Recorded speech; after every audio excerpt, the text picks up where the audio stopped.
ಶ್ರೀಗುರುಭ್ಯೋ ನಮಃ. ಹರಿ ಓಂ.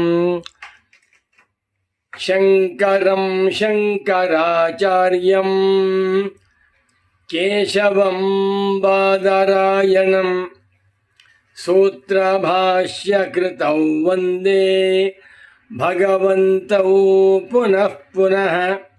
ಶ್ರುತಿಸ್ಮೃತಿಪುರಾಣಾನಾಂ ಆಲಯಂ ಕರುಣಾಲಯಂ ನಮಾಮಿ ಭಗವತ್ಪಾದಶಂಕರಂ ಲೋಕಶಂಕರಂ.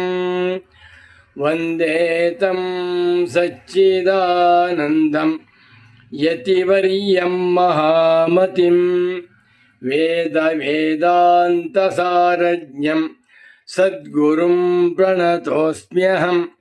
ಶ್ರೀಗುರುಂ ಪ್ರಣತೋಸ್ಮ್ಯಹಂ.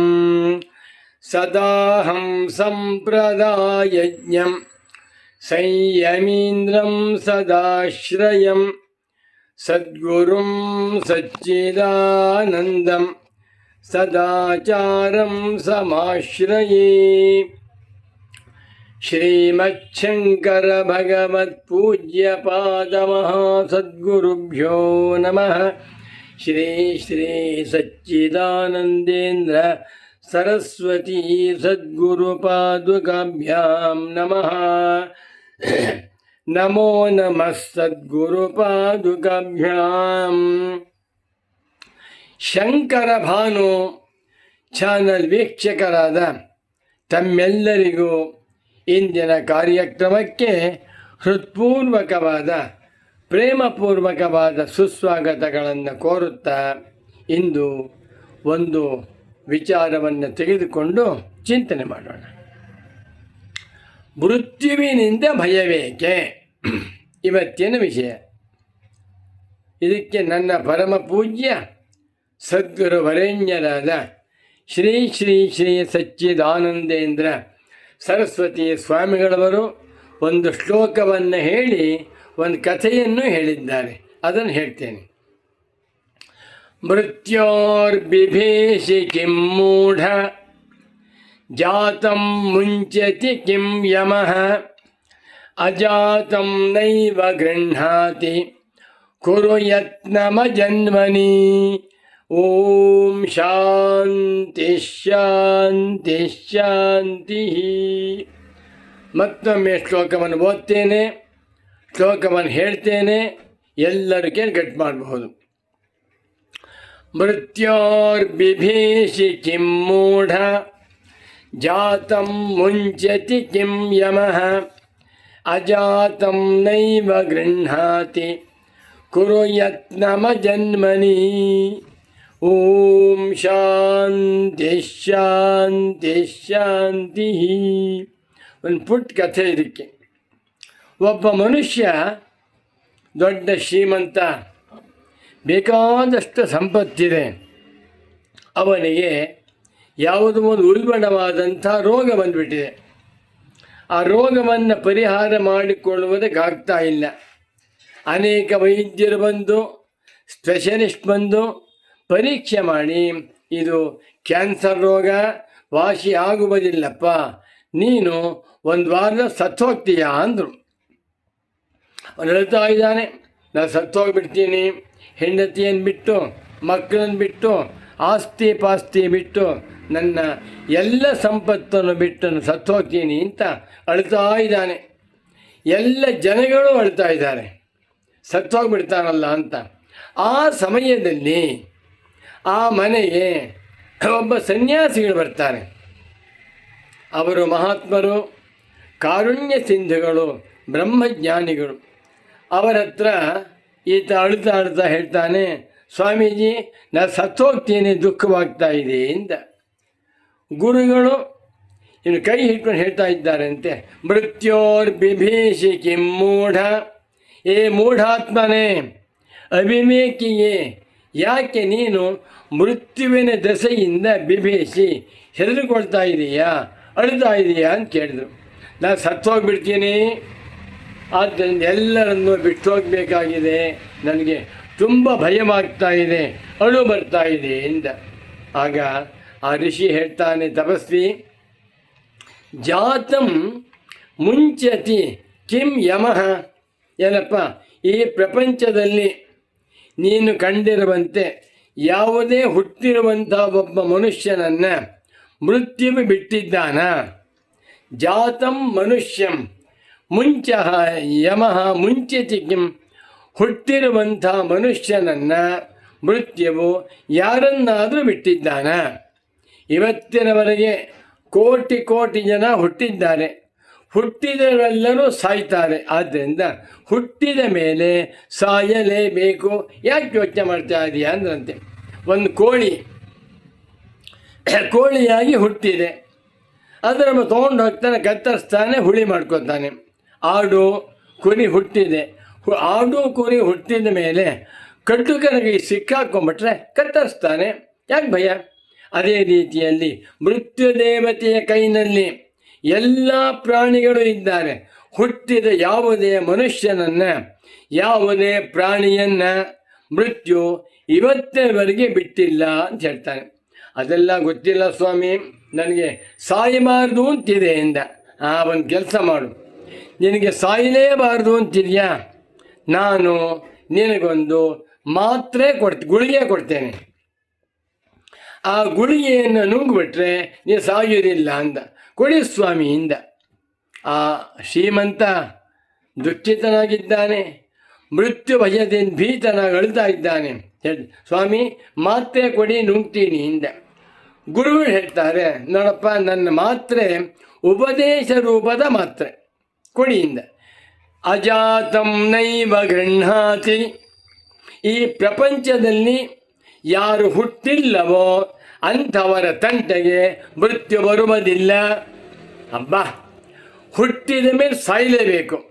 ಹುಟ್ಟಿಲ್ಲ ಅಂತ ತಿಳ್ಕೊಂಡ್ಬಿಟ್ರೆ ಅವನ ತಂಟೆಗೆ, ಅವನ ಹತ್ತಿರಕ್ಕೆ ಮೃತ್ಯು ಬರುವುದಿಲ್ಲ ಅಂದ. ಅಜಾತಂ ಹುಟ್ಟದಿರುವ ಪ್ರಾಣಿಯನ್ನು, ಹುಟ್ಟದೇ ಇರುವಂಥ ಮನುಷ್ಯನನ್ನು ಮೃತ್ಯು ನೈವ ಗೃಹಾತಿ. ಏನು ಮಾಡಿದ್ರೂ ಮುಟ್ಟುವುದಿಲ್ಲ ಅಂದ. ಏನು ಮಾಡಬೇಕು ಗೊತ್ತಾ ನೀನು? ಆದ್ದರಿಂದ ಕುರು ಯತ್ನಮ ಜನ್ಮನಿ ಅಜನ್ಮನಿ ಯತ್ನಂ ಕುರು. ನಾನು ಹುಟ್ಟಿಲ್ಲ, ಹುಟ್ಟಿದ್ದು ಶರೀರ, ಬೆಳೆದದ್ದು ಶರೀರ, ವಯಸ್ಸಾದದ್ದು ಶರೀರ, ರೋಗ ಬಂದದ್ದು ಶರೀರಕ್ಕೆ. ನಾನು ಹುಟ್ಟಿಲ್ಲ, ನಾನು ಬೆಳೆದಿಲ್ಲ, ರೋಗ ಬಂದಿಲ್ಲ. ನಾನು ಚಿದಾನಂದ ರೂಪ ಶಿವೋಹಂ ಶಿವೋಹಂ. ನಾಹಂ ಜಾತಃ ನ ಪ್ರವೃದ್ಧೋ ನ ನಷ್ಟಃ ದೇಹಸ್ಯೋಕ್ತ ಪ್ರಾಕೃತ ಸರ್ವಧರ್ಮಾ. ನಾನು ಹುಟ್ಟಿಲ್ಲದ ಆತ್ಮನಾಗಿದ್ದೇನೆ ಅಂತ ತಿಳ್ಕೊ, ನಿನ್ನ ಹತ್ತಿರಕ್ಕೆ ಮೃತ್ಯು ಬರುವುದಿಲ್ಲ ಅಂತ ಹೇಳಿದಂತೆ. ಆ ಶ್ರೀಮಂತ ಗುರುಗಳ ಮಾತಿನಂತೆ ಆತ್ಮಜ್ಞಾನವನ್ನು ಮಾಡಿಕೊಂಡ. ಅವನಿಗೆ ಮೃತ್ಯುವಿನ ಭಯ ತಪ್ಪೋಯಿತು. ಇದಕ್ಕೊಂದು ಕಥೆ ಹೇಳ್ತಾ ಇದ್ದು ಪೂಜ್ಯರಾದ ಸದ್ಗುರುಗಳು. ಒಬ್ಬ ಮಹಾತ್ಮರು, ಬ್ರಹ್ಮಜ್ಞಾನಿಗಳು, ತತ್ವವೇತ್ತರು, ಬ್ರಹ್ಮನಿಷ್ಠರು ಬೆಂಗಳೂರಿಗೆ ಬಂದ್ರಂತೆ. ಇಲ್ಲಿ 1 ಕೋಟಿ ಜನ ಇದ್ದಾರೆ, ಉಪನ್ಯಾಸವನ್ನು ಮಾಡಿ ಎಲ್ಲರಿಗೂ ಬ್ರಹ್ಮಜ್ಞಾನವನ್ನು ತಿಳಿಸೋಣ ಅಂತ ಬಂದರು. ಮೊದಲನೇ ದಿನ ಉಪನ್ಯಾಸ ಶುರು ಮಾಡಿದ್ರು. 1000 ಜನ ಬಂದ್ರಂತೆ. 2ನೇ ದಿವಸ 100 ಜನ ಬಂದರು. 3ನೇ ದಿವಸ 10 ಜನ ಆಗಿಬಿಟ್ರು. ಅವರಿಗೆ ಬಹಳ ಸಂಕಟವಾಯಿತಂತೆ. ವೇದಾಂತ ವಿಚಾರವನ್ನು ತಿಳಿಸೋಣ ಅಂತ ಬಂದರೆ ಜನವೇ ಬರ್ತಾ ಇಲ್ವಲ್ಲ ಅಂತ ಸಂಕಟವಾಯಿತು. ಆಗ ಒಂದು ಉಪಾಯ ಮಾಡಿದರು ಗುರುಗಳು. ಅಲ್ಲೊಂದು ಬೋರ್ಡ್ ಹಾಕಿದರು, ಅಮೃತಾಶ್ರಮ.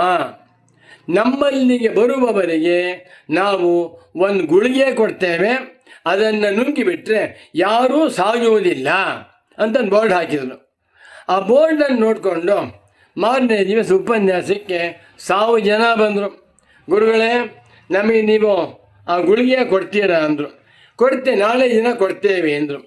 ಜನ ಏನು ಮಾಡಿದರು, ನಾಳೆ ಬೇಡ, ನಾಡಿದ್ದು ಕೊಡಿ, ಇನ್ನು ಜನಗಳನ್ನು ಕರ್ಕೊಂಬರ್ತೇವೆ ಎಂದು. ಮಾರನೇ ದಿವಸ 10,000 ಜನ ಸೇರಿದ್ದಾರೆ.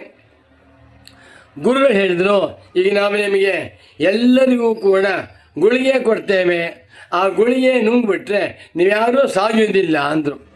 ಜನಗಳು ಹೇಳಿದರು, ಸ್ವಾಮಿ ಇನ್ನೂ 1 ದಿನ ಟೈಮ್ ಕೊಡಿ, ನಮ್ಮ ಅಜ್ಜ ಮುತ್ತಜ್ಜ ಅಜ್ಜಿ ಅತ್ತೆ ಮಾವ ಎಲ್ಲ ಆಸ್ಪತ್ರೆಯಲ್ಲಿದ್ದಾರೆ, ಸಾಯ್ತಾ ಇದ್ದಾರೆ. ಅವನು ಕರ್ಕೊಂಬರ್ಬೋದಾ? ಕರ್ಕೊಂಬನ್ನಿ, ಪರವಾಗಿಲ್ಲ. ದುಡ್ಡೆಷ್ಟು? ಫ್ರೀ, ದುಡ್ಡಿಲ್ಲ, ಪಥ್ಯ ಇಲ್ಲ ಅಂದರು. ಹಾಗಾದರೆ ಇನ್ನೂ 2 ದಿನ ಟೈಮ್ ಕೊಡಿ ಅಂದರು. ಆಯಿತು. ಅಷ್ಟೊತ್ತಾಗಲೇ 5 ಲಕ್ಷ ಜನ ಸೇರಿಬಿಟ್ಟಿದ್ದಾರೆ. ಮತ್ತೆ ಕೆಲವು ಹೇಳಿದರು, ಸ್ವಾಮಿ ಅಮೇರಿಕಾದಿಂದ ಕರೆಸ್ತೇವೆ, ಜರ್ಮನಿಯಿಂದ, ಆಸ್ಟ್ರೇಲಿಯಾದಿಂದ, ಆಮೇಲೆ ಲಂಡನ್ನಿಂದ, ಬೇರೆ ಬೇರೆ ಕಡೆಯಿಂದ ಜನ ಕರೆಸ್ಬೋದಾ ಅಂತ. ಕರೆಸಿ, ಯಾರು ಬೇಕಾದರೂ ಬರಬಹುದು. ಸುಮಾರು 10 ಲಕ್ಷ ಜನ ಸೇರಿದ್ದಾರೆ. ಗುರುಗಳು ಹೇಳಿದರು, ಈಗ ನಿಮ್ಮೆಲ್ಲರಿಗೂ ನಾನೊಂದು ಮಾತ್ರೆಯನ್ನು ಕೊಡ್ತೇನೆ, ಆ ಮಾತ್ರೆ ನುಂಗ್ಬಿಟ್ರೆ ನೀವ್ಯಾರೂ ಸಾಯೋದಿಲ್ಲ ಅಂದರು. ಎಲ್ಲ ಜನಗಳಿಗೂ ನಾನು ಇಂಜೆಕ್ಷನ್ ತಗೋತಾ ಇದ್ದೆ, ಡಯಾಬಿಟಿಸ್ ಇತ್ತು, ಕ್ಯಾನ್ಸರ್ ಆಗಿದೆ, ಮತ್ತೊಂದಾಗಿ ಬದ್ದಾಡ್ತಾ ಇದ್ದು. ಸದ್ಯ ಆ ಗುಳಿಗೆ ನುಂಗ್ಬಿಟ್ರೆ ನಾವು ಯಾರೂ ಸಾಯುವುದಿಲ್ವಂತೆ ಅಂತ ತುಂಬ ಸೀರಿಯಸ್ ಆಗಿದ್ದಾರೆ. ಗುರು ಹೇಳ್ತಾ ಇದ್ದ, ಈ ಮಾತ್ರೆ ಕೊಡಬಹುದಾ? ಕೈ ಎತ್ತಿ, ಎಲ್ಲರೂ ಏಕಾಗ್ರತೆಯಿಂದಿರಿ ಎಂದು. ಒಂದು ಮಾತ್ರೆ, ನೀವುಗಳು ನಾನು ಹುಟ್ಟಿಲ್ಲ ಅಂತ ತಿಳ್ಕೊಳ್ಳಿ. ನಾವು ಹುಟ್ಟಿಲ್ಲ ಅಂತ ತಿಳ್ಕೊಂಡ್ಬಿಟ್ರೆ ಯಾರೂ ಸಾಯೋದಿಲ್ಲ ಅಂದ್ರಂತೆ. ಅಯ್ಯೋ, ಇಷ್ಟೇ ಅಂದ್ಕೊಂಡ್ರು ಜನಗಳು. ಅಂದರೆ ತಾತ್ಪರ್ಯವೇನು? ನಾನು ನಿಜವಾಗಿ ಹುಟ್ಟಿಲ್ಲ ಎನ್ನುವ ಜ್ಞಾನವನ್ನು ಮಾಡಿಕೊಂಡು ಬಿಟ್ಟರೆ ನಮಗೆ ಮರಣವೇ ಇಲ್ಲ ಅನ್ನುವಂಥ ಸಂದೇಶವನ್ನು ವೇದಾಂತಗಳು ಸಾರುತ್ತವೆ. ಇದನ್ನು ಈ ಶ್ಲೋಕದಲ್ಲಿ ಸುಂದರವಾಗಿ ಹೇಳಿದ್ದಾರೆ. ಮತ್ತೊಮ್ಮೆ ಶ್ಲೋಕವನ್ನು ಹೇಳ್ತೇನೆ, ಗಟ್ಟಿ ಮಾಡಿಕೊಂಡು ಅನುಸಂಧಾನ ಮಾಡ್ತಾ ಬನ್ನಿ. ಮೃತ್ಯೋರ್ಬಿಭೀಷಿ ಕಿಂ ಮೂಢ ಜಾತಂ ಮುಂಚತಿ ಕಿಂ ಯಮಃ ಅಜಾತಂ ನೈವ ಗೃಹ್ಣಾತಿ ಕುರು ಯತ್ನಮ ಜನ್ಮನಿ. ಶಂಕರ ಭಗವತ್ ಪೂಜ್ಯ ಪಾದಾಚಾರ್ಯರ ಅನುಗ್ರಹದಿಂದ ನಾವುಗಳು ನಮ್ಮನ್ನು ಆತ್ಮಸ್ವರೂಪವನ್ನಾಗಿ ತಿಳಿದುಕೊಂಡು ನನಗೆ ಜನ್ಮವಿಲ್ಲ ಎಂದು ಜ್ಞಾನವನ್ನು ಮಾಡಿಕೊಂಡು ಮರಣ ಭಯದಿಂದ ನಾವೆಲ್ಲರೂ ಪಾರಾಗೋಣ ಅಂತ ತಿಳಿಸುತ್ತಾ ಇಂದಿನ ಈ ಕಾರ್ಯಕ್ರಮವನ್ನು ಸಂಪನ್ನಗೊಳಿಸುತ್ತಿದ್ದೇನೆ. ನಮೋ ನಮಃ ಸದ್ಗುರು ಪಾದುಕಾಭ್ಯಾಂ. ಓಂ ಶಾಂತಿ ಶಾಂತಿ ಶಾಂತಿ.